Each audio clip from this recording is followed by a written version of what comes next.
El honor y la gloria sean para nuestro Dios. Hermana María Luisa, en nombre de todos los hermanos de México, le quiero compartir algo de la idiosincrasia de México.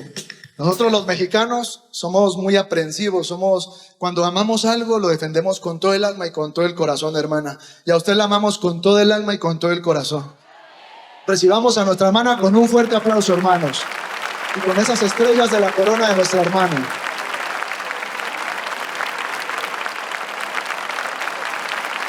Buenas noches, hermanos. Dios les bendiga. Dios les bendiga. Muchas gracias por su cariño y muchas gracias por las palabras del hermano, que son las palabras que salen también de ustedes. Entonces, el hermano como vocero de todos ustedes, les agradezco su cariño. Pero lo más importante también que yo deseo con todo mi corazón es que ustedes vivan enamorados de Dios y deseen hacer siempre la voluntad de Dios y se dispongan para Dios. Ese es mi deseo también. Así que si me aman, hay que hacer estas cosas también, porque todos tenemos que estar juntos, unidos en uno solo, para este servicio a nuestro Dios, de honrarle, ya que hemos tenido este privilegio de conocer el camino del Señor, que Dios nos ha llamado, nos ha buscado en medio de tantos millones de gente, y mire que Dios nos escogió. Y por eso nosotros debemos sentirnos orgullosos. Y aquí estamos para decirle al Señor: Señor, henos aquí, te serviremos y seguiremos adelante con tu ayuda. Eso es lo que hay que decirle a nuestro Dios. Así que esta noche pues vamos a dar inicio al estudio bíblico. También saludemos con mucho cariño a todas las personas que nos ven y los hermanos que nos van a ver en el video de esta noche. Los saludamos con mucho cariño aquí desde la Ciudad de México.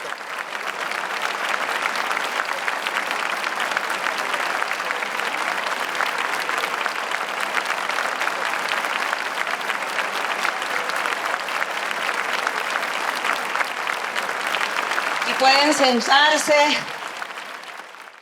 Y hoy vamos a seguir con Job. Les cuento que ya vamos en Job 41.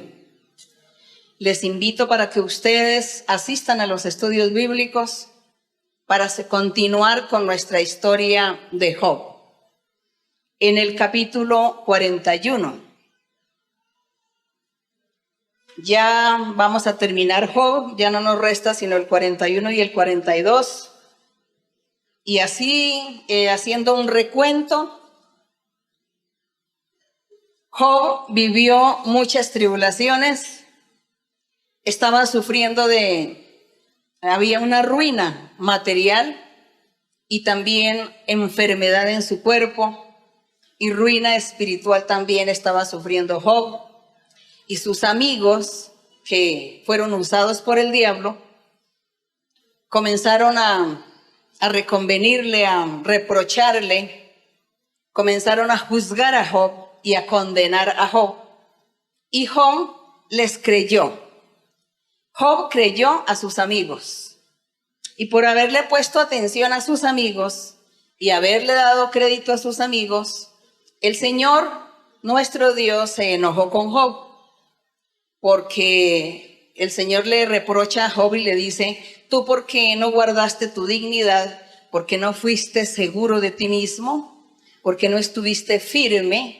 ¿Por qué no tuviste convicción? ¿Por qué permitiste que tus amigos te hablaran todas estas cosas para desanimarte y arruinar tu vida espiritual? Y el Señor le decía a Job: ¿por qué no los rechazaste? ¿Por qué no les dijiste que se callaran, que tú no querías oírlos? Eso fue lo que Dios esperó de Job. Pero vemos en todos estos 40 capítulos que Job se dejó convencer de estos amigos, y él se desanimó tanto y se entristeció hasta el punto de creer que Dios se había olvidado de él. Y por eso Dios, cuando se enoja, que por eso les invito que vean en los estudios bíblicos, porque en el capítulo 38 y 39, Dios, enojado con Job, comenzó a decirle: bueno, si tú sabes tanto y si saben tanto, entonces respóndeme a todo esto que te voy a preguntar. Y es cuando Dios comienza a hacerle preguntas a Job y él no sabía nada. Él no le dio ninguna respuesta porque dijo que él no sabía. Y él dice que más bien él se cerró su boca, enmudeció y dejó que Dios le hablara y le hablara. Así que en el capítulo 41, Dios sigue hablándole a Job y preguntándole si era que sabía mucho, él o sus amigos. Y así dice, Dios le dice aquí en el 41, uno le dice: ¿sacarás tú al leviatán con anzuelo o con una cuerda le eches en su lengua? Está diciéndole Dios a Job que si él como hombre, como humano, podría dominar a este monstruo. Era un monstruo que Dios le estaba nombrando a Job y que aparentemente habitaba en las profundidades del mar. Pero este monstruo, Dios le está hablando es en una forma figurada, ilustrativa, porque está hablando del diablo. Este leviatán es el diablo. Y Dios le decía a Job que si Job sería capaz de dominarlo o de apresarlo con cuerdas. Y por eso le dice en el verso 2, pondrás tú soga en sus narices y horadarás con garfio su quijada. Le está diciendo Dios a Job, ¿tú puedes hacer eso con el leviatán? Y Job ni siquiera sabía que existía el leviatán y quién era ese leviatán. Después seguramente Dios le revelaba a él que se trataba de un ser sobrenatural y que nosotros aquí entendemos y comprendemos que es el diablo, porque las características que Dios habla aquí de Leviatán nos llevan a creer y a saber y a entender que es del diablo que estaba hablando. Entonces, por eso seguimos aquí con la lectura y seguimos con el verso 3 que ustedes me ayudan a leer.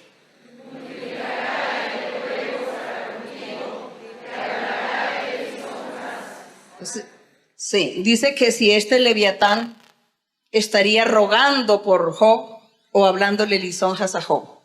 El 4, hará pacto contigo para que lo tomes por siervo perpetuo. Sigan.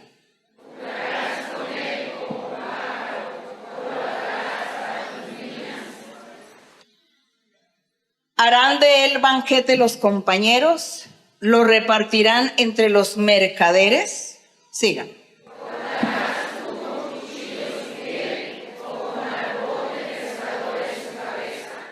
Dios está hablando de un animal, de un monstruo gigante, muy grande. La forma como el hombre podría dominarlo, con las armas, cortándole, atándolo o pescándolo, pero difícil. Job no iba a ser capaz de hacer estas cosas. Dios estaba hablando del diablo. Pon tu mano sobre él en el verso 8. Te acordarás de la batalla y nunca más volverás. He aquí que la esperanza acerca de él será burlada, porque aún a su sola vista se desmayarán. Dice que con que alguien lo mirara se desmayaría, y eso es verdad, porque la gente que vive experiencias con el diablo es un espanto y la gente se desmaya, porque eso produce terror, miedo, espanto, la presencia del diablo, la presencia de espíritus malos, cuando vienen a atormentar a alguna persona. Seguimos con el verso 10. Sigan.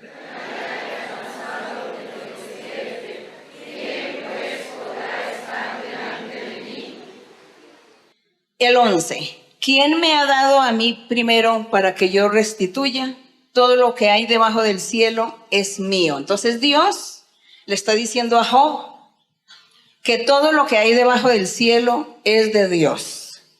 Y en el verso 12 le dice, 12, no guardaré silencio sobre sus miembros, ni sobre sus fuerzas y la gracia de su disposición.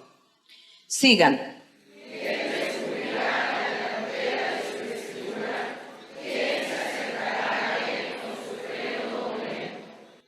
¿Quién abrirá las puertas de su rostro? Las hileras de sus dientes espantan. Sigan.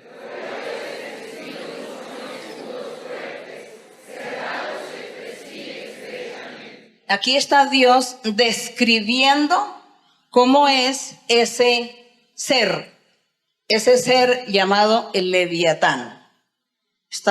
Dios lo describe como un animal muy fuerte, grande, poderoso, que tiene colmillos, dientes.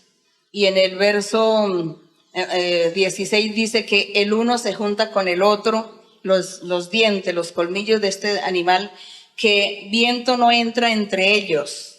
Pegado está el uno con el otro, están trabados entre sí, que no se pueden apartar. Esa es la descripción que Dios da de este monstruo, de este Leviatán. Es el poder del diablo. El poder del diablo. Dios le describe a Job un monstruo, un animal, como para que él más o menos comprendiera la magnitud de este animal y el daño que este ser puede hacerle al hombre. Y lo describe. Por eso la gente hoy en día, desde hace muchos siglos, la ciencia inventan películas de seres sobrenaturales, de monstruos con todas estas características y hacen las películas para que la gente se distraiga. Pero todo lo sacan aquí de la Biblia y lo copian de la Biblia.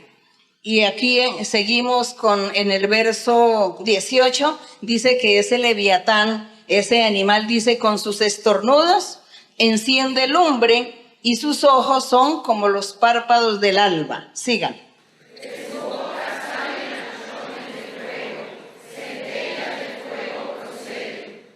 De sus narices sale humo como de una olla o caldero que hierve.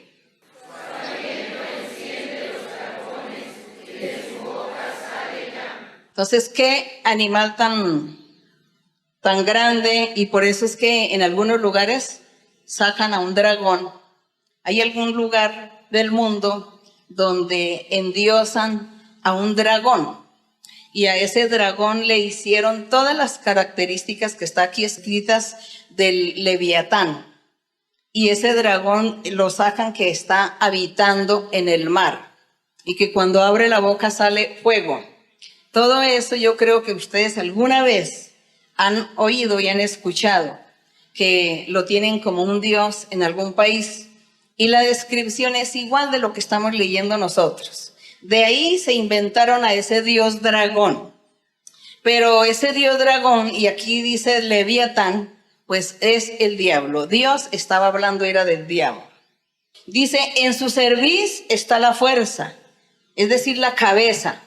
La cerviz es aquí la cabeza, detrás de la cabeza se llama la cerviz. Y delante de él se esparce el desaliento. Sigan.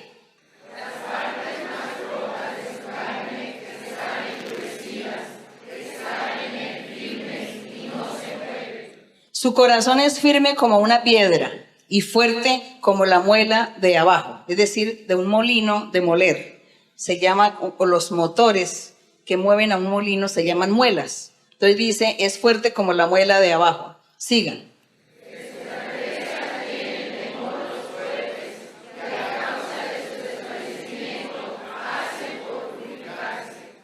En el 26 dice, cuando alguno lo alcanzare a este Leviatán, ni espada, ni lanza, ni dardo, ni coselete durará.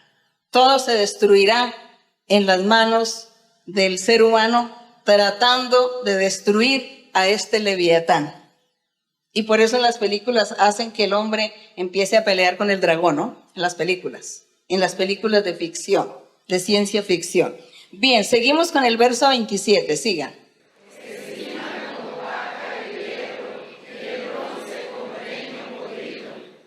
Yo pienso que Job, escuchando todo esto, Job en su cabeza no sabemos qué se imaginó de este Leviatán. Cuando Dios le dice que este Leviatán, que el hierro lo tenía como paja, ¿cómo sería de fuerte este animal masticando el hierro? Y era como si estuviese masticando paja. Y el bronce como si fuera un leño podrido.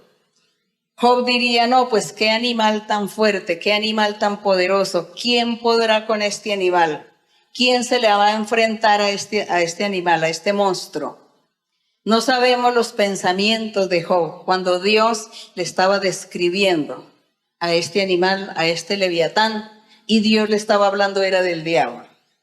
El verso 28 dice que una saeta no le hace huir, las piedras de honda le son como paja. Tiene toda arma por hojarasca y del blandir de la jabalina se burla. Por debajo tiene agudas conchas, imprime su agudez en el suelo. Hace hervir como una olla el mar profundo y lo vuelve como una olla de ungüento. Y aquí nosotros recordamos cuando Dios le dice que este monstruo al mar lo convierte en una olla, ¿cómo será entonces de poderoso y de grande y la magnitud que tiene este leviatán? Que el mar que es tan grande y lo convierte en una olla y que se vuelve como una olla de ungüento.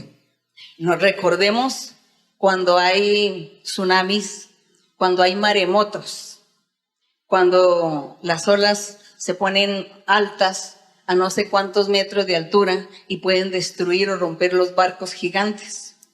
Todas estas cosas suceden en el mar y es que ese leviatán es el que mueve el mar y lo domina. Porque ese mar físico que conocemos es el símbolo del mundo, de la gente que vive en el mundo, de toda la humanidad.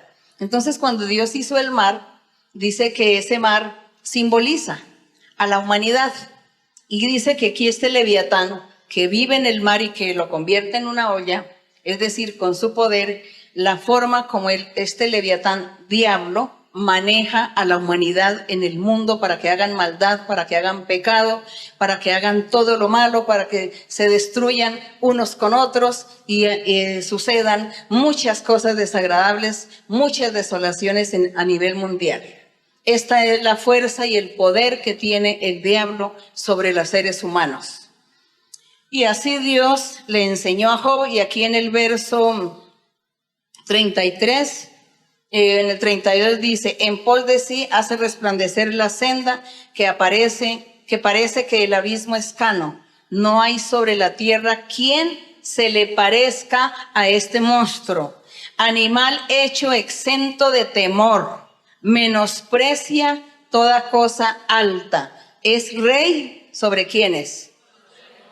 Es el rey sobre los soberbios.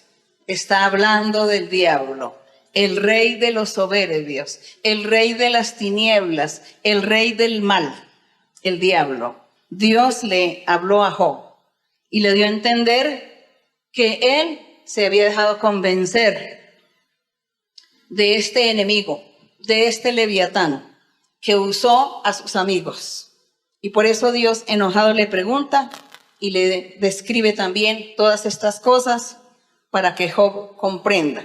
En el capítulo 42 es cuando ya Job le da una respuesta a Dios, que lo vamos a dejar para el otro estudio bíblico. Por eso ustedes no se vayan a perder del capítulo 42, donde se termina esta historia, donde después de sufrir y después de luchar y de las tribulaciones y del mal, viene la victoria y viene el triunfo, viene la bendición para un ser que amó a Dios, que respetó a Dios, lo valoró y que fue firme en cierta manera y siguió adelante a pesar que se dejó desanimar de sus amigos y a pesar que Dios se enojó y le habló. Es cuando Job se arrepiente y le pide perdón a Dios y bueno, aquí esta historia tan bonita. Al final ya del otro estudio bíblico estaremos hablando sobre el capítulo 42, lo hermoso que viene, que después de la tribulación viene el triunfo y viene la victoria. Así como le pasó a Job, a nosotros también nos sucede. Igualmente, después de días malos, días difíciles, días de tribulación, días amargos que nos hacen llorar, que nos hacen sufrir, entonces Dios nos da el triunfo y la victoria. Cuando somos firmes, cuando le somos leales a Dios. Así que la gloria es para nuestro Dios. Y hasta aquí dejamos la lectura. Y ahora sí, entonces la oportunidad para los hermanos o las hermanas que tienen sus preguntas en esta noche. Hermana María Luisa, muy buenas noches. Es una gran bendición de Dios para mí estar frente a usted y permitirme hacerle esta pregunta. La primera se encuentra en Éxodo 26, del capítulo 31 y 33. ¿Puedo leer, hermano? Sí, hermano. También harás un velo de azul, púrpura, carmesí y lino torcido. Será hecho de obra primorosa con querubines. Y pondrás el velo debajo de los corchetes y meterás ahí del velo de adentro el arca del testimonio, y aquel velo os hará separación entre el lugar santo y el santísimo. Mi pregunta es, hermana, hoy en día nosotros los hijos del Señor, hablando espiritualmente, ¿cuál es ese velo o velos en nuestros ojos que nos impide ver la grandeza del Señor? El velo que habla aquí en Éxodo, de lo que la hermana acaba de leer de un velo, dice que había un velo en el lugar, el templo del Señor en la antigüedad, se conformaba de 3 partes. El atrio, que era donde estaba toda la gente. El lugar santo, donde los sacerdotes hacían los sacrificios. Y luego había un velo o cortina, nosotros llamamos también cortinas. A ese velo le decimos cortinas, acá. Estaban así y aquí adentro era el lugar santísimo. Al lugar santísimo nadie podía entrar, solamente el sumo sacerdote una vez cada año. Y si el sumo sacerdote llegaba a estar en pecado, moría adentro. Y tenían que alarlo con una cuerda porque nadie podía entrar al lugar santísimo. Eso significaba que Dios había puesto una separación entre el hombre y él. Y Dios en el lugar santísimo se manifestaba cada año al sumo sacerdote. Le hablaba y el sumo sacerdote salía a perdonarle los pecados al pueblo. Por lo tanto, Dios, en ese velo es para que nadie entrara. Cuando Cristo Jesús murió allá en la cruz del Calvario, dice que Él rompió simbólicamente ese velo o esa cortina que separaba de la gente al lugar santísimo donde Dios se manifestaba. Que el Señor Jesucristo rompió ese velo, rompió esa cortina y le dio oportunidad a los seres humanos para que ellos pudiesen estar en la presencia de Dios. Porque en esa época la gente oraba, pero Dios no les hablaba a ellos. Dios solamente le hablaba al profeta o al sumo sacerdote. Y cuando el Señor Jesús hizo su sacrificio y comienza el Evangelio, Él permite que todos nosotros podamos presentarnos delante de Dios, oremos y Dios nos habla y Dios entonces está cara a cara con nosotros en el sentido espiritual. Que oramos y Él nos habla por sueños, por visiones, por profecía o por la Biblia, y de esta forma estamos cara a cara con nuestro Dios. Ese es el velo que el Señor rompió, que el Señor quitó y nos dio esa oportunidad de que nosotros todos podamos presentarnos ante Dios orando y Él nos bendice, Él nos cumple y Él se manifiesta con sanidades, con milagros, con el cambio de vida, con la felicidad que nos da, con la paz, con las promesas. De esa manera Dios nos habla y se manifiesta a nosotros. De esa forma sentimos a Dios, conocemos a Dios. De esa es la manera. Entonces ese es el velo que tanto habla la Biblia, que Dios, que Cristo Jesús quitó de nosotros. Y cuando hoy en día de pronto Dios le llega a decir a una persona que tiene un velo, ¿no?, o que tiene una cortina aquí que no lo deja ver, hablándole simbólicamente, espiritualmente le está diciendo que esta persona tiene un impedimento o tiene una atadura o algo que no le permite entender o comprender el camino de Dios. Y ese velo entonces se puede quitar con la misma persona disponiéndose para Dios, orando y pidiéndole a Dios que le quite toda esa ignorancia que hay en él y que no le permite comprender el camino del Señor, no le permite convertirse a Dios.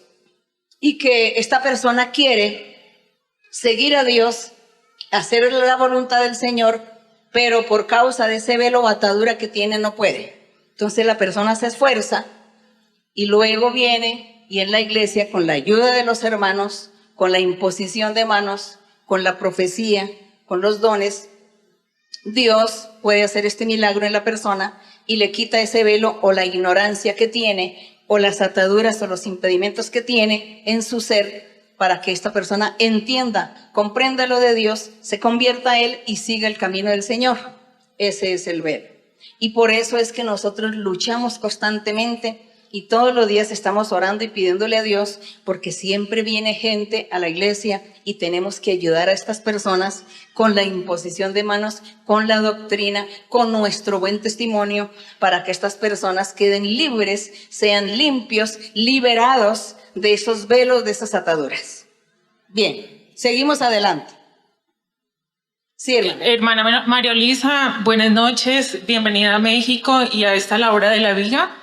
Hermana, mi pregunta es una pregunta personal. En mi campo profesional, el Señor en su gran misericordia me ha permitido formarme como médica y como neurocirujana. Yo actualmente estoy en este país, en México, por promesa del Señor, formándome en cirugía de epilepsia. Nosotros como médicos diariamente vivimos un dilema ético. Muchas veces recibimos pacientes con traumas craneoencefálicos severos, con eventos cerebrovasculares, con hemorragias cerebrales, y llega el punto en donde nosotros como médicos pues reconocemos las guías de manejo, sabemos a quiénes se deben operar, a quiénes no, pero hay momentos y hay pacientes en los cuales no todos cumplen esas guías de manejo. Y llega el dilema, ese dilema ético en el cual nosotros decimos, bueno, hacer o no hacer, actuar o no actuar, sabiendo que ese pronóstico de ese paciente va a ser malo. ¿Malo en qué término? En que sus restos el resto de su vida va a quedar en estado vegetativo persistente, en estado de coma o en estado de mínima conciencia. Obviamente, pues un paciente de estos genera una alteración funcional en una familia. Yo he tenido pacientes que venden sus casas, venden sus autos, renuncian a sus trabajos para dedicarse al cuidado de estos pacientes. Hermana, yo le solicito que nos dé una recomendación de qué hacer, tanto nosotros como del punto médico, como desde las familias que tienen estas situaciones, porque es un dilema ético realmente. Orar, bueno, usted que tiene la oportunidad de estar con esta gente, pues te pídele a Dios por ellos, ¿no? Usted los atiende como profesional, pero a la vez también usted le pide a Dios que tenga misericordia de estos seres, porque en su mayoría son espíritus de enfermedad que vienen al cerebro, poseen el cerebro y entonces la persona queda ahí, pues, minusválida, digámoslo así. Yo les cuento que estamos trabajando en la Fundación María Luisa. Yo no sé si ustedes habrán visto algunos videos del trabajo que hace la Fundación, pero les cuento, hermanos, que hace poco hubo un evento en la Fundación y fueron personas discapacitadas, personas, bueno, con toda clase de discapacidad fueron allí, que no eran de la iglesia. Unos de la iglesia, otros no eran de la iglesia, porque se les invita a todos y a todos se les hace, pues, los bienes, ¿no? Y los beneficios es para todos, para la gente de la iglesia y para la gente de afuera también. Y allí tuve la oportunidad de ver a una persona, un hombre, que él tenía el cuello torcido, así, digamos, él no podía mirar de frente, sino así de medio lado, y si quería mirar de frente a alguien, pues él tenía que hacerse así. Lo vi y él me quería conocer porque él no es de la iglesia. El Señor me mostraba que él se iba a sanar de eso, se iba a quedar libertado. Había otro que era ciego, es ciego, y tenía una protuberancia acá, su cabeza, una deformidad, y también él quería conocerme en medio de que es ciego, y lo saludé y el Señor me mostraba que él iba a sanarse de eso porque eran espíritus, y que esos espíritus iban a salir y la persona se iba a sanar. Pues a los 2 meses, ahora que hubo un evento, y estuve en el evento, y él también fue, porque después de eso él se enteró de la iglesia y ya empiezan a ir a asistir a la iglesia. Y cuando yo lo veo, sin la protuberancia, ya no la tenía. Entonces son espíritus. Y como dice usted, los médicos de pronto dicen, hay que hacer cirugía para cortar. Entonces la persona de pronto queda mal. queda peor, porque como son espíritus que están ahí, el espíritu al salirse, pues la persona empieza a quedar normal. Y lo vi a él normal ya de esa protuberancia, y al que tenía el cuello torcido ya está mirando de frente. Entonces, le doy gracias. Le doy gracias al Señor, porque no solamente con estas personas, sino han habido más sanidades en los eventos de la fundación con personas del mundo que vienen, personas que están en sillas de ruedas también. Y hay muchos que se han sanado, hay muchos que ya se han levantado. Y ahí nos damos cuenta cómo los espíritus de enfermedad se pegan al cuerpo, a la parte física, e impiden el funcionamiento del organismo. Y uno ora y uno le pide a Dios que Dios haga el milagro en la gente. Entonces usted haga eso. Usted haga eso y pídele a Dios. Dígale, Señor, mire estos seres que sufren. Posiblemente es un espíritu, no es algo físico lo que tenga en su cuerpo, sino algo espiritual. Liberta a estas personas. Y seguramente Dios la va a usar para eso. Porque si Dios le ha dado la oportunidad a usted de llegar a ese campo, es para algo bonito también. Es para que Dios se manifieste con la gente a través suyo. Porque de esa forma también se le sirve a Dios. Bien, entonces no se preocupe, hermana, pues que hay que respetar lo que la ciencia médica diga, pero nosotros también hacemos por nuestro lado lo que nos corresponde. Con prudencia, con sabiduría, sin contarle a la gente o pensándolo solamente. En el pensamiento, Señor, esta persona, ten misericordia de este ser que está sufriendo. Ten misericordia. Eso es simplemente, y Dios sabrá si hace el milagro o no lo hace. Pero nosotros hacemos el trabajo. Seguimos adelante. Otra pregunta. Sí, hermano. Hermana María Luisa, bienvenida a México. Mi pregunta está en San Mateo 26, del 37 al 39. Sí, hermana, puede leer. Y tomando a Pedro y a los dos hijos de Zebedeo, comenzó a entristecerse y a angustiarse en gran manera. Entonces Jesús dijo, mi alma está muy triste hasta la muerte. Quedaos aquí y velad conmigo. Yendo un poco adelante, se postró sobre su rostro, orando y diciendo, Padre mío, si es posible, pasa de mí esta copa, pero que no sea como yo quiero, sino como tú. Mi pregunta es, hermana, aún el Señor Jesucristo, teniendo esa tristeza en su corazón, que desde mi punto de vista es una emoción, ¿cómo nosotros, nuestro Señor Jesucristo pudo superarlo, esa tristeza muy fácilmente? Pero ¿cómo nosotros, como siendo aspirantes para ser hijos de Dios, podemos vencer todas esas tristezas o esas emociones que nos provocan las tribulaciones? Y cómo también poder entender, nuestro Señor Jesucristo entendía cuál era la misión o lo que quería el Padre en ese momento.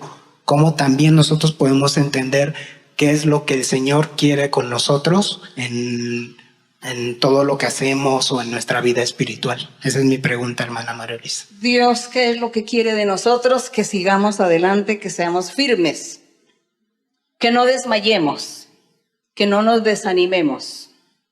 Y cuando hay momentos de tristeza en la vida, porque los hay, momentos de tribulación, de angustias, nosotros debemos aferrarnos a Dios, orarle, pedirle y creer que Dios nos escucha, creer que Dios nos oye y nos quita esa tristeza.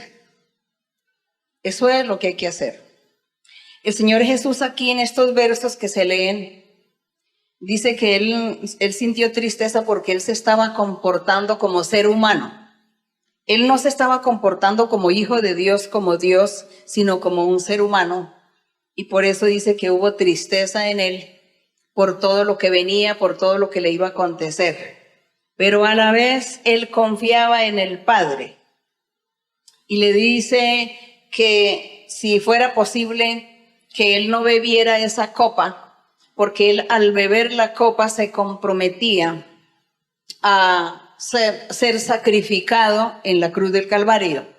Si él no bebía la copa, entonces todo quedaba disuelto, ese plan o ese juramento o ese pacto que él había hecho con el Padre de salvar la humanidad.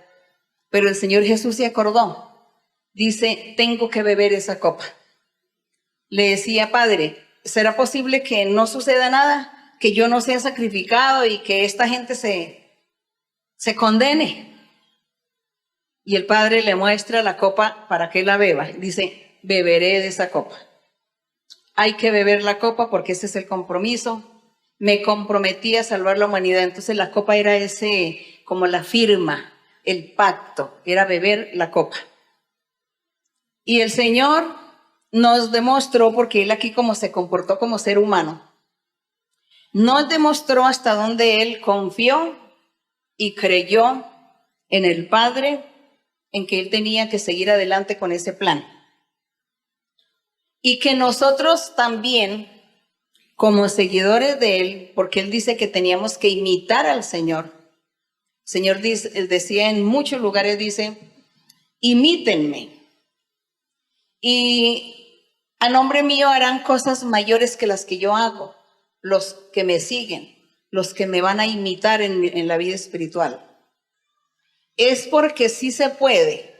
Como seres humanos que somos, sí podemos sobrepasar esos umbrales, esas dificultades, aquellas cosas imposibles, las podemos sobrepasar, podemos llegar allí, a ese lugar que Dios quiere que lleguemos, podemos ser perfectos, podemos ganarle la batalla a ese Leviatán, aunque es tan poderoso ese Leviatán, tan grande, tan fuerte y tan poderoso en comparación de nosotros, pero nuestra fe y nuestra confianza en Dios, nuestra creencia en Dios, hace que nosotros seamos más poderosos que ese Leviatán.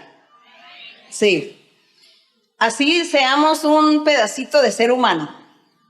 Pero la fe en el Señor es lo importante y la confianza en Dios, porque Dios entra a respaldarnos. Dios entra a protegernos, a guardarnos, a ayudarnos, y aquel monstruo, por grande que sea y fuerte, no va a poder con nosotros.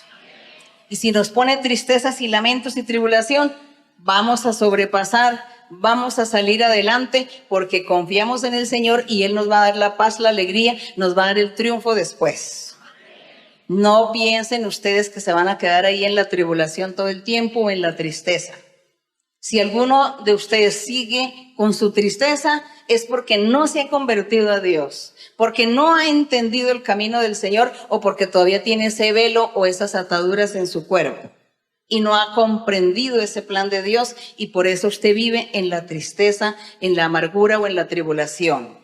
Si usted experimenta estas cosas, analice su situación, examínese y diga, Señor, yo vivo triste, ya llevo 2 años, 3 años aquí en la tristeza, en esta amargura, en esta tribulación. ¿Qué es lo que sucede? Ayúdame, Señor, porque hay un impedimento en mi vida, hay un velo que no me permite entender y ser feliz. Ayúdame, Señor. Es cuando hay que orar y pedirle a Dios. Y seguir insistiendo siempre hasta que Dios lo escuche y lo libere a usted de todas estas cargas o ataduras del Leviatán, digámoslo así. Bien, vamos a seguir adelante con otra pregunta.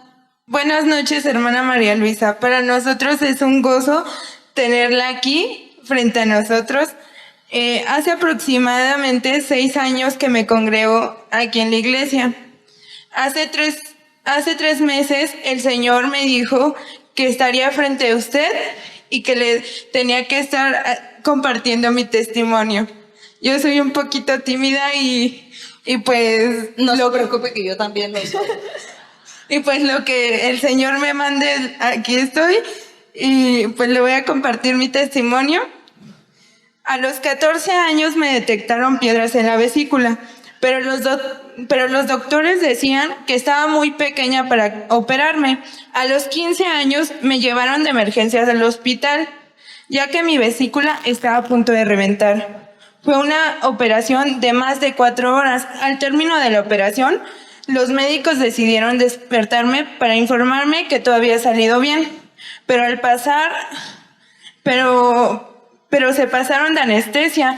Yo veía cómo los doctores estaban alrededor de mí, algo angustiados, y yo trataba de contestar y decir, pues aquí estoy, y no me, o sea, yo veía los médicos alrededor, y ellos en su desesperación, pues empezaron a cachetearme.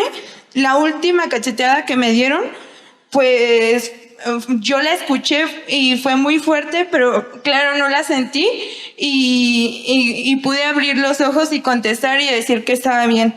Después de la operación me alejé 2 años de la iglesia. Cuando yo regresé nuevamente, el Señor me habló y me dijo que era él quien me había regresado nuevamente a estos sus atrios, y que me había guardado la vida en aquella operación, porque el enemigo me quería arrebatar la vida. El Señor comenzó a cambiar mi vida en todos los aspectos. Yo era una persona de las que no le gustaba utilizar faldas, y yo decía, nunca me van a hacer que yo utilice una falda. Y yo, ahora el Señor me dijo que tenía que utilizarlos, y yo dije, Señor, por ti lo haré. Y a pesar de todas las críticas y ofensas, yo dije, no me importa, yo lo voy a hacer por ti, Señor. Y comencé a utilizar faldas. Me prometió que yo le iba a estar sirviendo, colaborando, y así ha sido. Me ha permitido colaborar en el sonido, y muchos me han juzgado porque a mis 20 años yo no he tenido novio, y porque yo no comparto las cosas del mundo.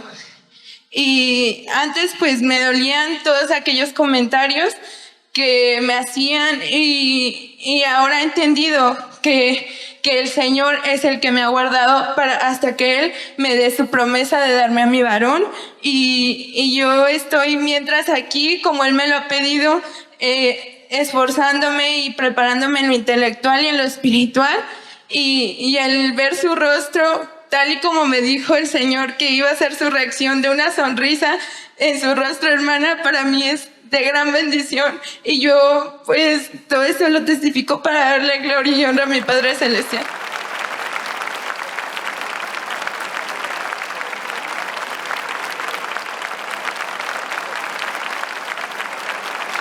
Bueno, qué bonito testimonio de la hermana.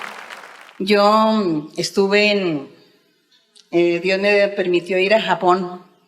Y cuando yo voy a algún país me gusta observar, mirar mucho la cultura, la forma de vida de la gente. Y ¿sabe qué les cuento? Que allí en Japón todas las mujeres usan falda. Todas las mujeres usan falda. De cualquier edad, mujeres de cualquier edad con su falda. Eso me asombré, porque esta moda del pantalón es como de los años 60. Como desde los años 60, porque yo me acuerdo que antes del año 60 se usaba falda, todas las mujeres usaban falda. Y después de los años 60 vino la moda del pantalón hasta el día de hoy aquí en América, ¿no? En Latinoamérica. Y allí en Japón todas las mujeres son con falda y se ve tan bonito. Bueno, eso es cuestión de cultura, de costumbres. Pero en el país, les cuento que en el país del Señor, en la Jerusalén celestial, en la Jerusalén espiritual, al Señor le gusta que las mujeres usen falda. Bueno, no vamos a ir tampoco al fanatismo en la calle por causa de la cultura, las costumbres, los climas, porque el clima también, las estaciones, ¿no? La estación de frío, por ejemplo, hace que las personas tengan que usar botas, pantalón y chaquetas, abrigos, bueno, todo esto. Y en la calle a veces el trabajo obliga, las circunstancias, ir en el metro o en los buses o en los camiones, mucha gente, y una mujer con falda es peligroso porque la pueden, ¿no?, manosear, como se diría por aquí. sí, manosear o faltar al respeto por ir con falda. Entonces, pues es mejor que las hermanas vayan con su pantaloncito, con su batica, su blusita ancha, bien decorosa, nada de pantalones ceñidos al cuerpo, porque eso también hace que los hombres falten al respeto. La gente, hombres que tienen enfermedades en su cabeza, espíritus, faltan al respeto también a las mujeres cuando van mal vestidas, cuando van con un vestido, un pantalón muy ceñido. Eso también hace que provoca todas estas cosas, ¿no? El irrespeto. Entonces, ser moderados, ser sabios, prudentes y decorosos en la forma de vestir, de tal manera que no vaya usted a correr peligros de aquellos depredadores sexuales que andan por la calle o por los lugares, pero pueden usar su pantalón decoroso, no pegado al cuerpo, sino todo decoroso, con su abrigo, con su bata encima, blusa o blusón encima. Y usted no se preocupe. Sus botas en la época de invierno y sus abrigos. En la época del calor, pues ya la ropa más ligera.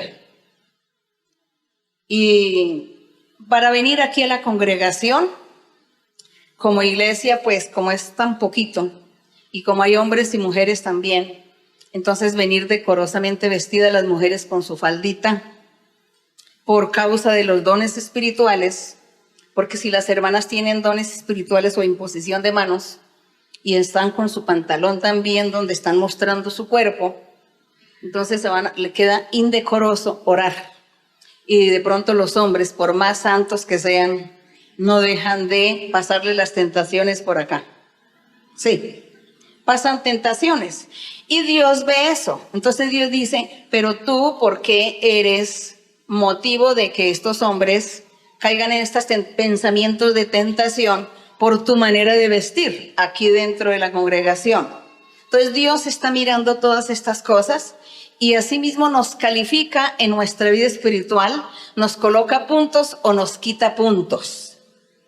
Y por eso hay personas que viven estancados en su vida espiritual porque nunca han mirado cómo ha sido su vida. ¿Cómo ha sido? ¿Ha sido usted motivo de tentación para los hombres aquí dentro de la iglesia? Esa es la pregunta. Afuera, pues como es el mundo ni la conoce a usted quién es, ni sabe quién es usted y seguramente pasa desapercibida. Pero aquí dentro de la iglesia hay que ser cuidadosos en la manera de vestir. Así que las hermanas aquí en la iglesia con su faldita decorosa y allá en la calle en su trabajo seguramente tendrá que ir con pantalón porque a veces también hay uniformes en las empresas que es con pantalón, hay que hacerlo. Pero también sean decorosas también para que no vayan a perseguirlas aquellos enemigos, aquellos amigos o empleados de Leviatán. Bueno, vamos ahora sí a ponerle Leviatán porque alguien me decía, ¿usted para qué menciona tanto el diablo? Pero que el diablo, ¿para qué lo menciona? Entonces no vamos a decir el diablo sino el Leviatán, ¿no? Bueno, seguimos adelante con preguntas. Sí, hermano. Gracias, hermana, que Dios la bendiga. Mi pregunta está en la Biblia, en 2 de Samuel 12, versículo 8. Segunda de Samuel, capítulo 12, verso 8. Sí. Sí, hermano. Bueno, y dice, y te di la casa de tu señor y las mujeres de tu señor en tu seno. Además, te di la casa de Israel y de Judá. Y si esto fuera poco, te habría añadido mucho más. Mi pregunta, hermana, es, siendo David un hombre conforme al corazón de Dios, pero viviendo bajo la ley, ¿qué le quiso enseñar Dios al permitirle tener muchas mujeres? Bueno, esto es una costumbre que eso fue desde Adán. La costumbre desde Adán, vemos en el Antiguo Testamento cómo Dios permitió al hombre tener más de una esposa. No sabemos si al principio lo hizo Dios para poblar la tierra, para que la tierra fuera poblada.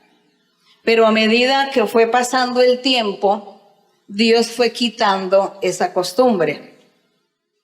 Y nosotros leemos que en la época del rey David, en la época de los reyes, estaba la costumbre de que el hombre podía tener 2, 3 esposas y concubinas además. Porque leemos, por ejemplo, en el rey Salomón, que dice que tuvo 700 concubinas. Luego, nosotros ¿qué vemos después cuando ya entra el evangelio en el apogeo? Cuando el Señor Jesucristo viene a la tierra a enseñar, Él cambia toda esta modalidad, Él cambia estas costumbres y pone un freno a la gente en todo lo que habían hecho desde el principio, en lo que estaban acostumbrados a hacer, a vivir desde el principio. Por eso ellos se hicieron enemigos del Señor Jesucristo y lo buscaron para quitarle la vida, porque decían que Él había venido a cambiar la religión, que Él había venido a cambiar la doctrina de Dios. Y ellos no podían aceptar todo lo que el Señor Jesucristo enseñaba. Por ejemplo, el Señor Jesús enseñaba y les decía al pueblo, al pueblo judío, les decía, en la ley de Moisés dice que no hay que adulterar, que el hombre no cometa adulterio. El adulterio del Antiguo Testamento era que si un hombre se enamoraba o iba y dormía con la esposa o con la mujer de otro, ese era el adulterio. Pero ese mismo hombre podía tener 2 esposas, 3 esposas y varias concubinas. Las concubinas o las otras mujeres, yo no sé si aquí dicen amantes, no sé, o queridas. En algunos lugares dicen queridas, en otros las amantes. Bueno, ellas tenían que respetar al varón. Ellas no podían ir a dormir con otro hombre por el hecho de que eran solteras y que eran las amantes de este hombre. Ellas no podían hacer eso porque en la ley inmediatamente las apedreaban, les daban muerte. Entonces tenía que respetar a ese hombre que tenía sus esposas y sus amantes, digámoslo así. Pero si este hombre, teniendo sus esposas y sus amantes de su propiedad, su harén, él iba allá y dormía con la esposa de don fulano de tal, ese era el adulterio.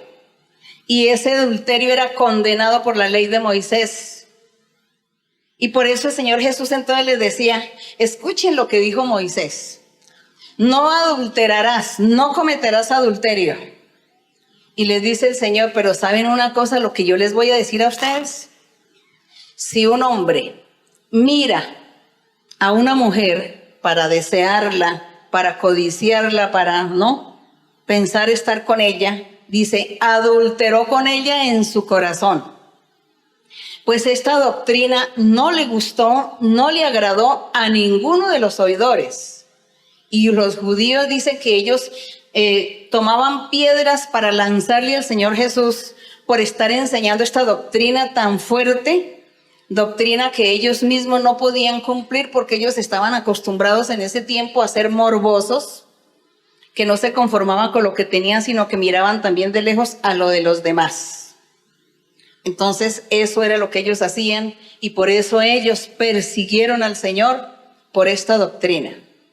Y el Señor Jesús después enseña a sus apóstoles la doctrina y cuando Él sube al cielo viene el Espíritu Santo y posa en los corazones de muchos y Dios comienza a enseñar la doctrina y a enseñarle al hombre que ya no podía tener 2, 3 esposas, menos amantes, sino una sola mujer.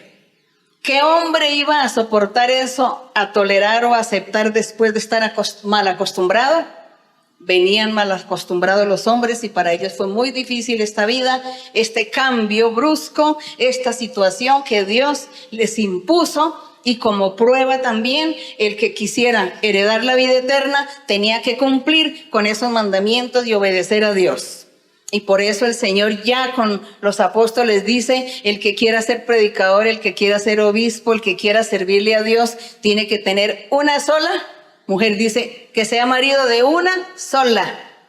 Entonces dijeron los hombres, no, eso no es posible. Yo no soporto, yo no tolero tener una sola, necesito tener muchas. Pero Dios les ayudó también a los hombres, el Espíritu Santo les ha ayudado mucho a los hombres también a aceptar estos mandamientos, esta doctrina. Dios ha empezado a habitar en el corazón de hombres, de mujeres, de tal manera que Dios es el que hace este cambio, esta obra, estos milagros en los corazones de la gente. Y así como nosotros practicábamos la idolatría, creíamos en las brujerías, en las hechicerías, creíamos en la muerte, en los muertos, en lo que sea, y creíamos, y Dios nos cambió, y Dios nos quitó estas costumbres, estas creencias, las sacó de nuestro corazón. Así mismo hizo con los hombres. Igualmente, los acostumbró a que respetaran y que tuvieran una sola mujer. Ese fue el cambio que hizo el Señor Jesús en su evangelio.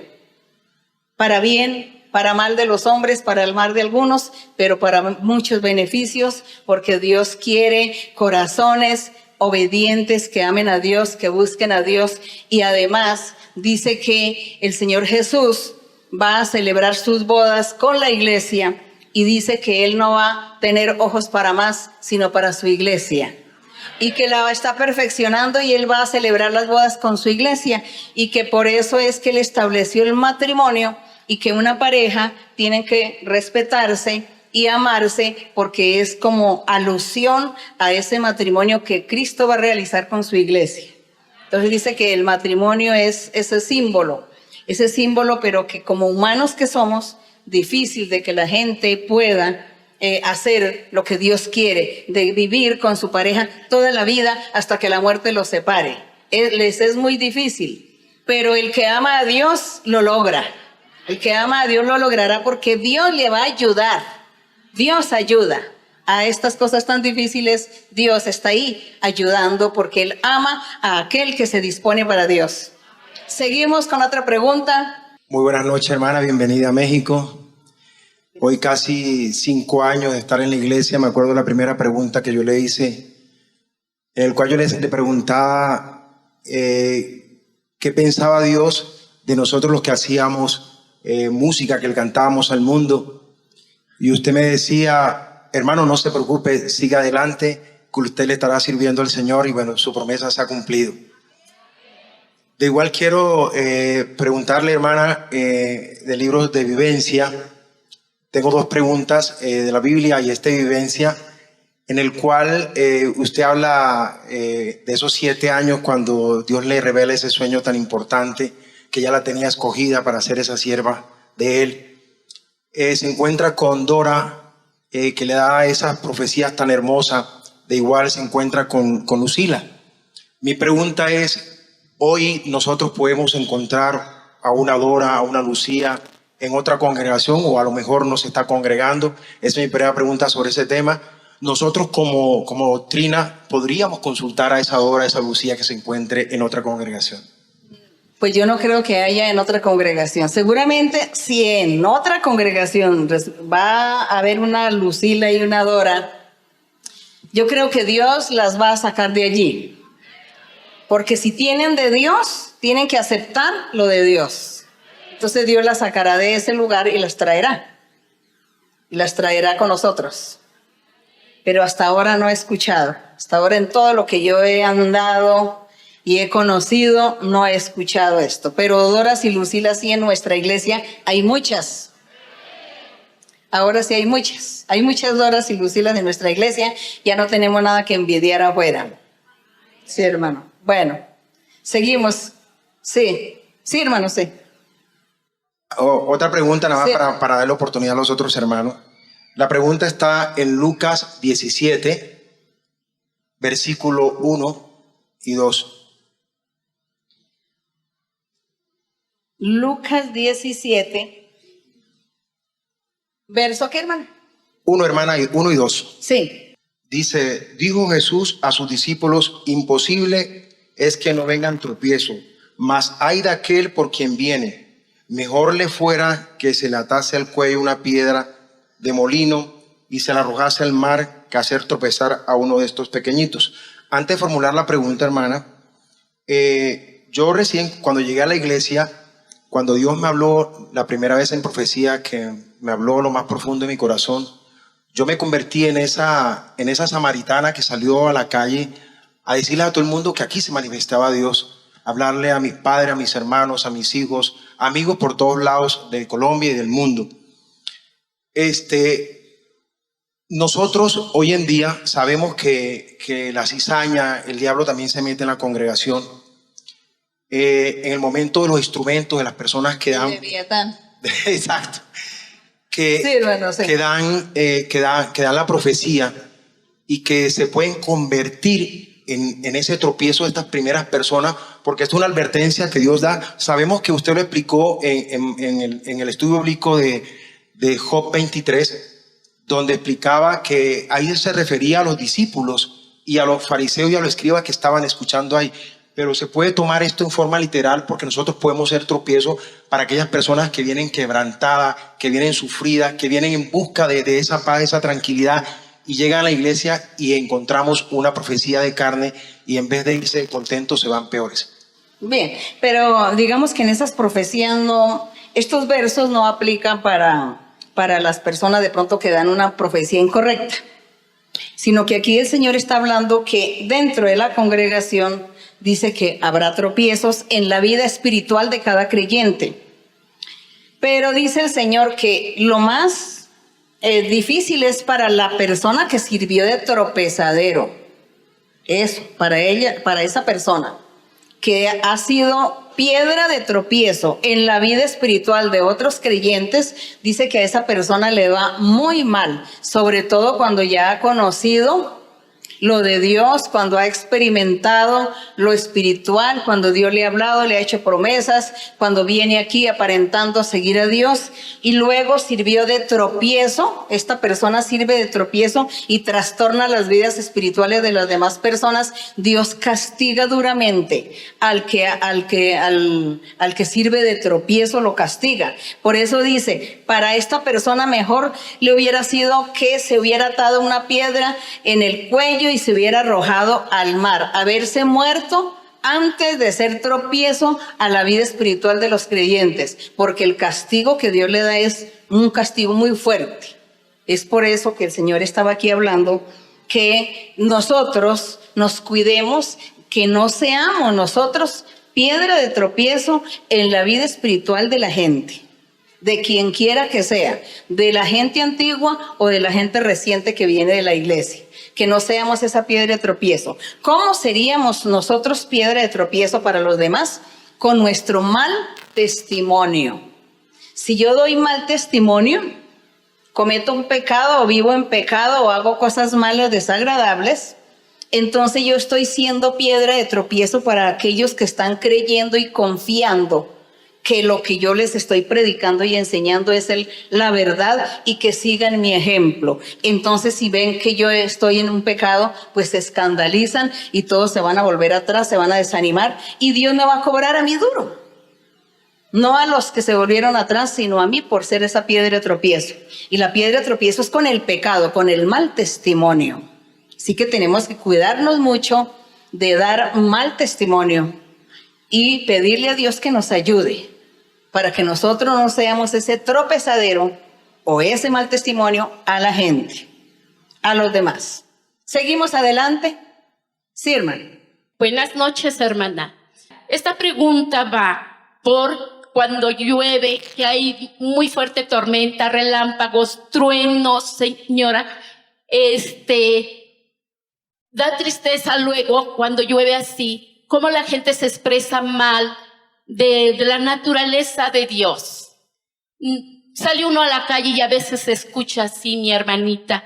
Bueno, eso es tristeza porque llueve. Y si no llueve, pues da tristeza porque entonces no hay comida y no hay agua para el sostenimiento, para la vida. Entonces también, tristeza porque no llueve, tristeza porque llueve.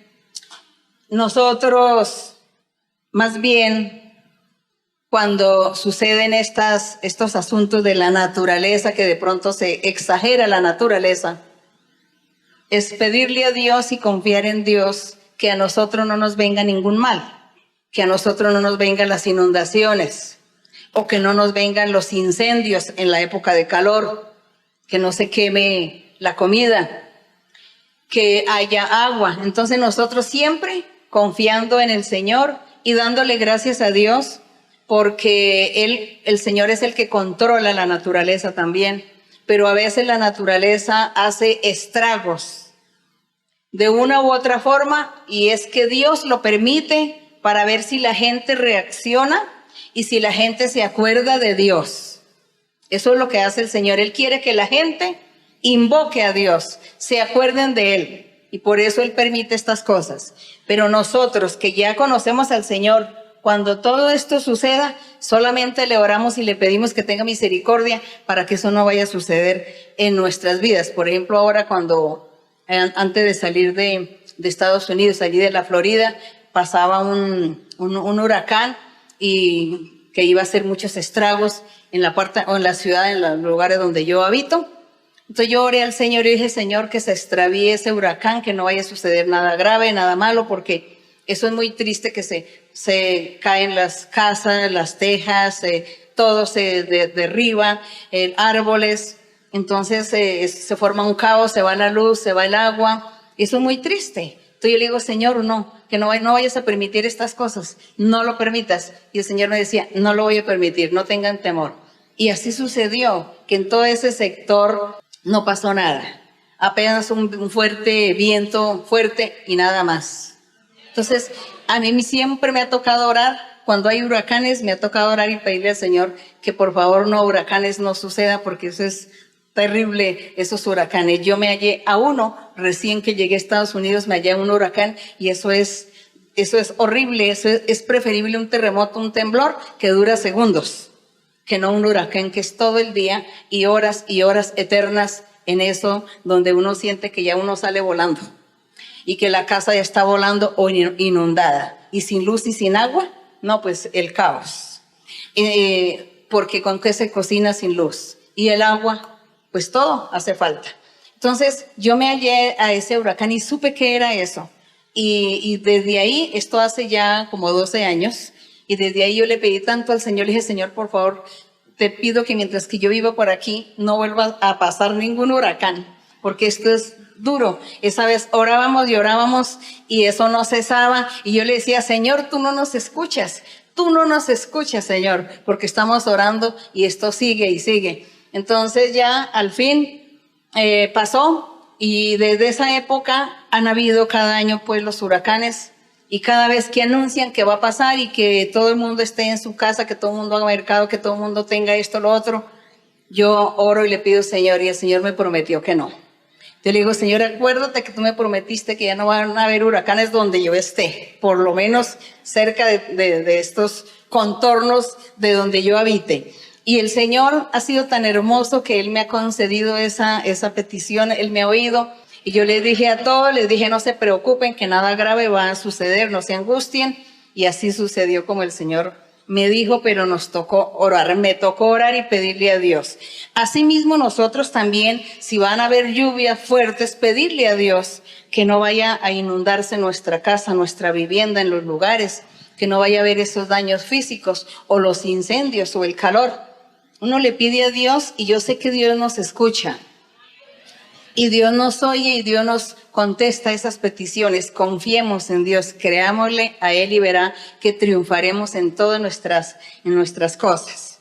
Y eso yo les cuento, que el Señor siempre me escucha cuando yo le clamo por algo. Él me escucha y Él hace las cosas como yo le pido al Señor. Naturalmente que tenemos que ser sabios para pedirle a Dios con sabiduría, ¿no? Bien, bueno, seguimos adelante. Sí, hermano. Hermana, buenas noches, Dios la bendiga. Gracias por su visita. Tengo una pregunta y me voy a referir a 3 pasajes antes de hacerle la pregunta. Se refiere prácticamente al Arca del Pacto. Sí. Para el crecimiento de la iglesia, hermana, el Arca del Pacto fue el símbolo de la relación de Dios con el pueblo que él amaba. Y voy a irme a Éxodo 25-22 para empezar mi primer recorrido. En Éxodo 25. 22. Sí, hermano, puede leer. Sí, y dice Jehová, Sí. y de ahí me declararé a ti, y hablaré contigo sobre el propiciatorio, de entre los dos querubines que están sobre el arca del testimonio, todo lo que yo te mandare para los hijos de Israel. La segunda cita, hermana, está en Segunda de Reyes 25, 8, 9. Segunda de Reyes 25. 8, 9, hermana. Sí. En el mes quinto, a los 7 días del mes, siendo el año 19 de Nabucodonosor, rey de Babilonia, vino a Jerusalén Nabuzaradán, capitán de la guardia, siervo del rey de Babilonia, y quemó la casa de Jehová y la casa del rey, y todas las casas de Jerusalén, y todas las casas de los príncipes quemó a fuego. Cuando Nabucodonosor destruyó el reino del sur, hermana, en el año 586, ya no se menciona al arca del pacto. El arca se quemó precisamente en la narración de esta lectura, cuando dice que quemó la casa de Jehová y la casa del rey, y todas las casas de Jerusalén y todas las casas de los príncipes quemó a fuego. Ajá. Cuando ellos quemaron la casa de Jehová, ahí se quemó el arca de Dios, el arca del pacto. Hermana, se llevaron muchos objetos, se llevaron copas, despabiladoras. Metálico, lo de metal, lo de plata, oro. Exacto. Y otros metales fue lo que llevaron para Babilonia, porque lo demás se quemó. Así es, hermano.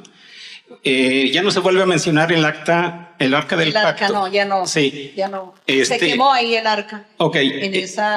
En la caída de Jerusalén. Es correcto, hermana. Entonces, mire, en Apocalipsis 12, 11, 19, se vuelve a mencionar el arca, sí. Pero esta es espiritual, me imagino. Sí. Bueno, porque dice, entonces dice que Apocalipsis 11,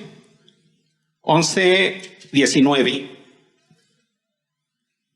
Sí, hermano, puede leer. Y el templo de Dios fue abierto en el cielo, y el arca de su pacto se veía en el templo, y hubo relámpagos, voces, truenos, un terremoto y grande granizo. Aquí los hermanos buscaron Apocalipsis 11, 19. Ahí hay un semitítulo que dice séptima trompeta, ¿no? Es correcto, hermano.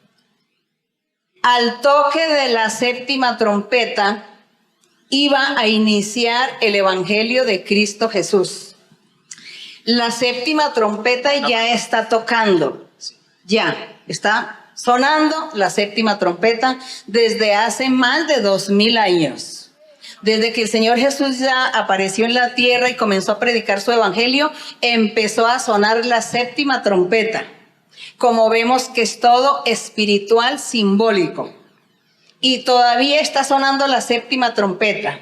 Dejará de sonar el día que el Señor Jesús venga en las nubes por su iglesia. Ese día ya la séptima trompeta ya no va a volver a sonar más.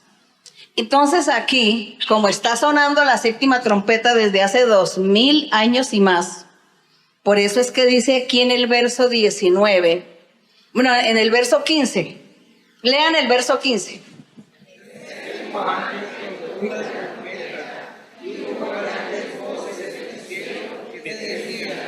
Los reinos del mundo han venido a ser de nuestro Señor y de Jesucristo, y Él reinará por los siglos de los siglos. Eso, cuando Él vino a predicar el evangelio, comenzó a reinar. El Señor Jesús comenzó a reinar. Y fue en el toque de la séptima trompeta. Entonces, por eso ya en el verso 19 dice, y el templo de Dios, el espiritual, no el físico, sino el espiritual, y el templo de Dios fue abierto en el cielo, y el arca de su pacto se veía en el templo, y hubo voces, truenos y un terremoto, gran granizo, y esa arca y ese templo pues es el corazón de los creyentes que siguen a Dios. O digamos que es el corazón de los hijos de Dios. El corazón de los hijos de Dios es el templo, y en ese templo está el arca del pacto. Así que, hermanos y hermanas, y los que nos ven en el video, usted prepárese para que sea ese templo, y en ese templo está el arca de Dios, donde Dios habita.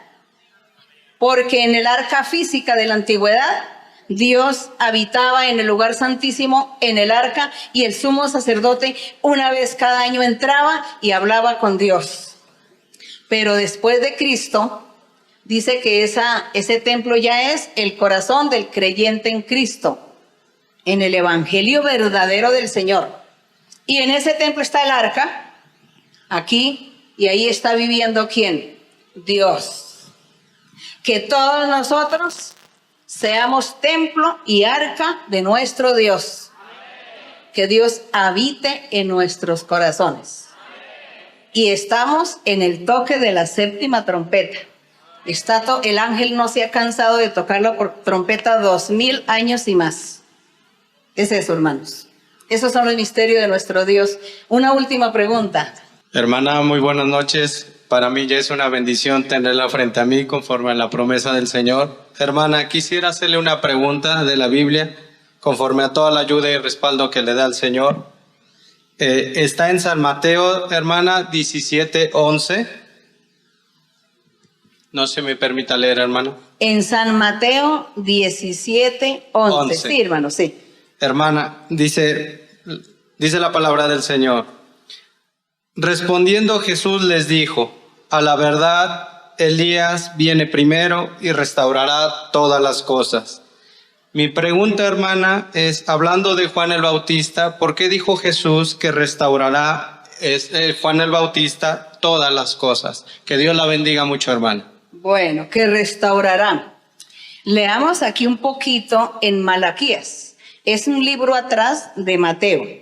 Sin perderlo de Mateo 17. Aquí en Malaquías 4. En el verso 5, capítulo 4, verso 5, está hablando de Juan el Bautista. ¿Ya encontraron Malaquías 4:5? Bueno, entonces dice así, he aquí, dice Dios, he aquí yo os envío el profeta Elías antes que venga el día de Jehová grande y terrible. Voy a cambiar las palabras. He aquí yo os envío a Juan el Bautista, porque es que este Elías se estaba refiriendo era a Juan el Bautista. Entonces dice, envío a Juan el Bautista antes que se manifieste el día de Jesucristo. Antes que se manifieste ese día de Jesucristo, que es grande y terrible la manifestación de Jesucristo en la tierra, porque los judíos, los israelitas no le van a creer, no lo van a aceptar, lo van a perseguir, se convertirán en enemigos del Señor. Entonces, para ellos fue grande y terrible esa situación que vivieron por no haber creído en Cristo Jesús, y Dios los castigó, los desechó y los condenó. Por eso fue días grandes y terribles para esa gente, para aquellos habitantes de ese entonces. Y se manifestó Juan el Bautista, y Juan el Bautista comenzó a predicar antes que el Señor Jesús se hiciera manifiesto. Juan el Bautista dijo, arrepiéntanse, arrepiéntanse, porque viene detrás de mí uno que yo no soy digno de desatarle su calzado. Él nos va a bautizar en fuego, en espíritu. Les decía Juan a la gente, arrepiéntanse, prepárense para cuando el que viene detrás de mí, que se refería a Cristo Jesús, cuando Él venga, entonces encuentre corazones sensibles, corazones aptos para recibir la palabra, la doctrina del Evangelio y aceptar a Jesús como el Rey de la Gloria o como el Salvador. Eso era lo que predicaba Juan. Por eso dice aquí volvamos aquí a Mateo 17. A Mateo 17 en el verso 11, que dice que el Señor Jesús les dice, A la verdad, Elías viene primero y restaurará, es decir, él va a convertir los corazones, va a restaurar lo perdido. Todos estaban destituidos de la gloria de Dios, pero Juan, con su predicación, hizo que mucha gente creyera en Dios y se volvieran al camino de Dios y se arrepintieran. Eso se llama restaurar, restaurar las almas, restaurar los corazones de la gente. Entonces dice el Señor, Elías viene primero y restaurará todas las cosas o a toda la gente, pero yo les digo que ya vino Elías. Y no le conocieron, sino que hicieron con él todo lo que quisieron. Así también el Hijo del Hombre padecerá de los incrédulos, porque a Juan el Bautista ya le habían dado muerte, a él lo decapitaron, le cortaron la cabeza en la cárcel. Y eso es lo que el Señor dice que al Hijo del Hombre, es decir, al Señor Jesús, también iban a hacer lo mismo. Entonces, este Juan fue el que restauró y preparó los corazones. Cuando el Señor Jesús comenzó a predicar el Evangelio, ya había corazones dispuestos para oírle a él su doctrina, su Evangelio, porque de lo contrario, el Señor los hubiera destruido a todos. Eso fue lo que hizo Juan, pero Dios decía en la profecía era que vendría Elías. Y fue Juan, pero venía con ese poder que Dios le había dado al profeta Elías en la antigüedad, con esa porción del Espíritu de Dios que Dios le dio a Elías, se la dio a Juan el Bautista para que predicara el arrepentimiento y preparara el camino del Señor Jesús. Entonces ya todos comenzaron a creer en el Señor Jesús. Juan murió y el Señor siguió predicando su evangelio. Esto fue lo que aconteció. Qué hermoso es meditar en la palabra del Señor.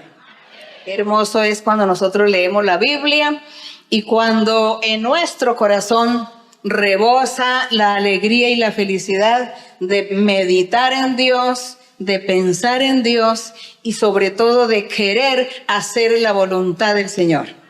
Así que mi Dios los bendiga a ustedes y que Dios los ayude para que todos ustedes hagan la voluntad del Señor y todos ustedes sean el templo y el arca de nuestro Dios.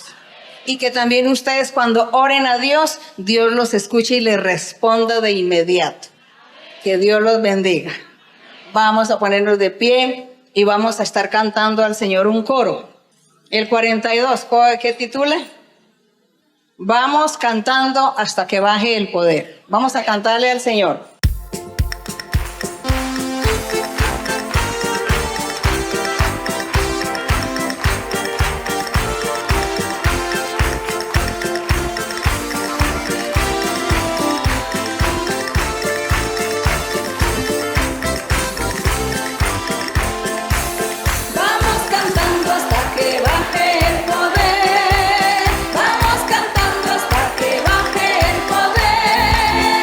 Gloria a Dios.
Poderoso Señor, gracias te damos, Padre Santo.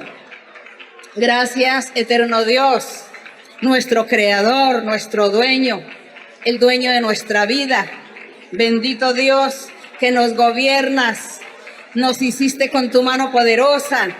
Tú mereces la honra, tú mereces la alabanza, tú mereces la gloria, mi Señor. Tú mereces que nosotros nos humillemos delante de ti, te alabemos y te honremos y ensalcemos tu nombre y cantemos con júbilo, porque tú eres la roca de nuestra salvación, eres nuestro refugio. Bendito tu nombre, bendito seas por siempre. Poderoso Señor, poderoso Dios, poderoso Rey, bendito para siempre. Te alabamos, Señor, te glorificamos, te damos la honra, te damos la gloria, mi Señor. Gracias, Señor. Gracias por tu amor. Gracias por tu misericordia, por tu palabra, por tus promesas, porque tus promesas son fieles y verdaderas. Tu palabra es verdad.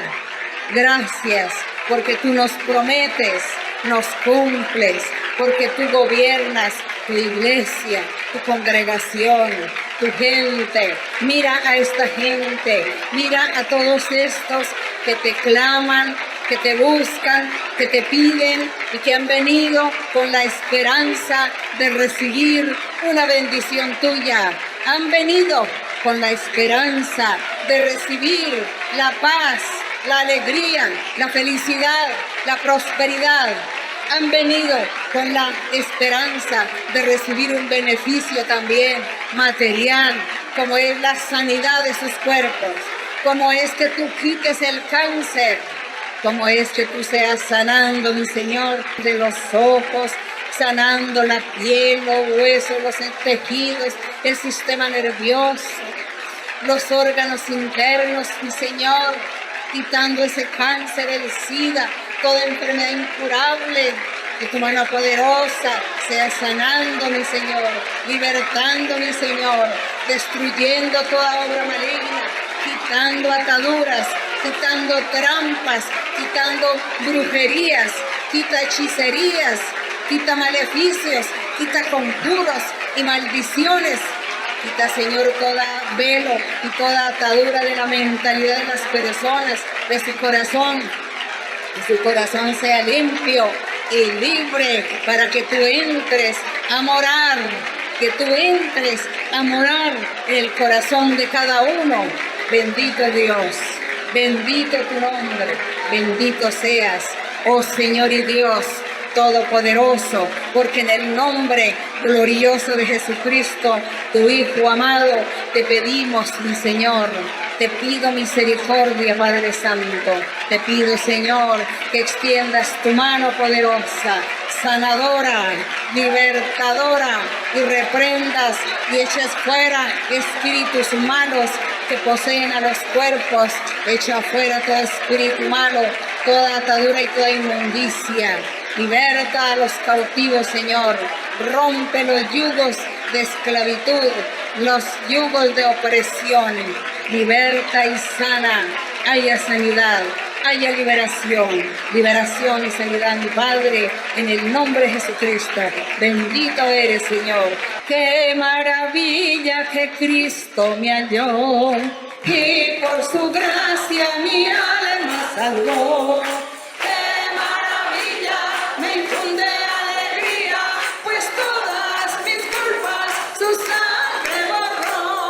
Qué maravilla que Cristo me halló, y por su gracia mi alma salvó. Qué maravilla, me infunde alegría, pues todas mis culpas su sangre borró. Gloria a nuestro Dios, gracias a nuestro Padre, gracias a nuestro Dios que ha bendecido el día de hoy. Ha libertado y ha prosperado y ha bendecido el Señor, como siempre, haciendo milagros en la vida y en el corazón de cada uno. Así que el Señor se ha manifestado con ustedes el día de hoy y los ha bendecido, testifiquen para edificación espiritual de muchos. Que Dios los bendiga, que Dios me los guarde y que Dios los ayude y que nos encontremos un día todos allá en la eternidad para adorar a nuestro Dios y cantarle a Dios, para bendecir su nombre. Muchas gracias, hermanos. Gracias y Dios les bendiga.